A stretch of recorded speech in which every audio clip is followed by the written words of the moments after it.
Assalamualaikum warahmatullahi wabarakatuh. Alhamdulillah, alhamdulillahilladzi an'amana ni'matal imani wal islam.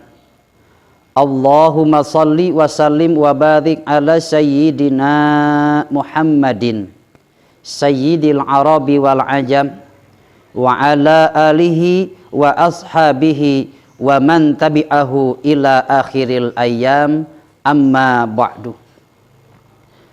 Para pemirsa pecinta ilmu di mana saja berada, yang mudah-mudahan semuanya Allah muliakan.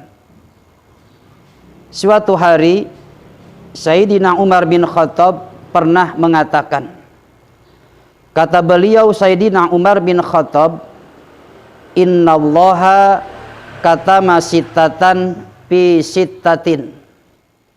Sesungguhnya Allah menyembunyikan 6 perkara di dalam 6 perkara. 6 perkara yang Allah sembunyikan di dalam 6 perkara. Mana 6 perkara yang Allah sembunyikan di dalam 6 perkara? Kata Sayyidina Umar bin Khattab radhiyallahu an, kata marridha fi ta'atin. Allah subhanahu wa ta'ala menyembunyikan keriduannya di dalam ketaatan. Ketaatan yang mana yang Allah bakal ridho sama kita, Allah sembunyikan. Apakah dengan kita melaksanakan sholat tahajud Allah bakal ridho sama kita? Boleh jadi.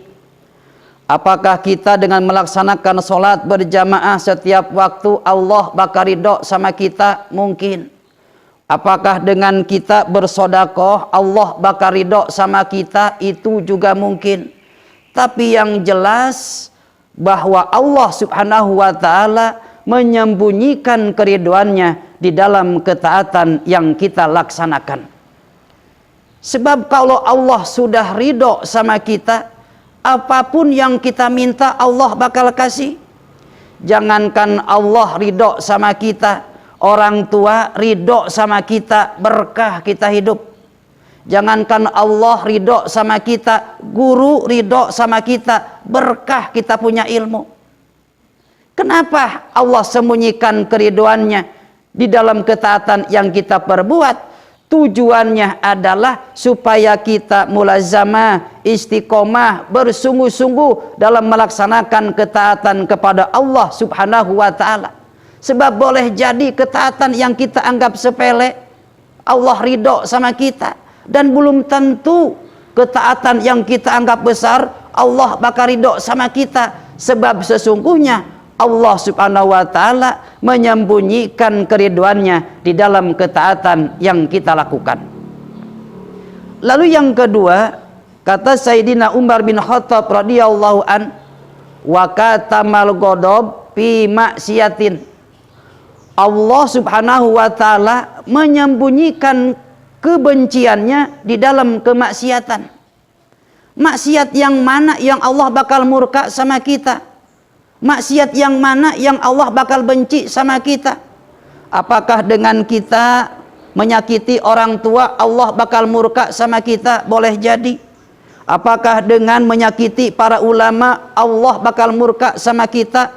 Mungkin saja. Apakah dengan meninggalkan sholat Allah bakal benci sama kita? Pun boleh jadi. Karena sesungguhnya Allah subhanahu wa ta'ala menyembunyikan kebenciannya di dalam kemaksiatan yang kita lakukan. Sebab kalau Allah sudah benci, Masya Allah tabarakallah, Allah perintahkan bumi goyang sedikit, hancur kita punya rumah. Allah memerintahkan lautan, air supaya tumpah ke daratan, hancur kita. Maka oleh karena itu hati-hati. Kenapa Allah sembunyikan kemaksiatan, kebenciannya di dalam kemaksiatan yang kita lakukan? Supaya kita ini selalu berhati-hati, waspada, dan selalu menjauhi kemaksiatan yang Allah larang kepada kita. Sebab boleh jadi maksiat yang kita anggap sepele, ternyata Allah murka sama kita. Jangankan Allah murka sama kita, orang tua murka sama kita, belangsak kita hidup. Jangankan Allah murka sama kita, guru benci sama kita, guru murka sama kita, sebanyak apapun ilmu yang kita miliki, semuanya tidak sia-sia, tidak akan ada manfaat dan barokahnya.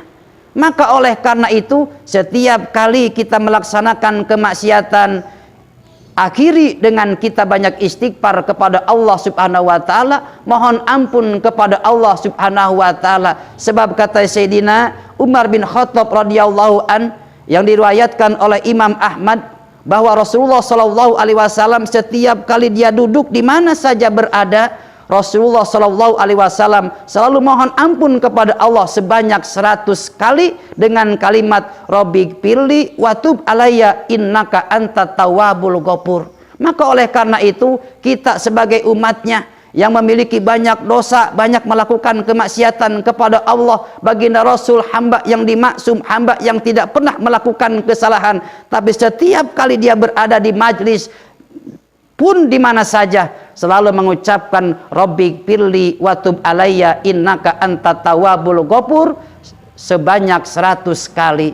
Maka oleh karena itu, mudah-mudahan ceramah yang singkat ini menjadikan asbab hidayah buat kita, sehingga kita selalu melaksanakan ketaatan kepada Allah, sehingga Allah ridho sama kita, dan kita selalu menjauhi kemaksiatan yang Allah larang kepada kita, sehingga Allah tidak murka kepada kita. Kurang lebih mohon maaf atas segala kekurangan dan kekhilafan. Billahi taufiq wal hidayah. Wassalamualaikum warahmatullahi wabarakatuh.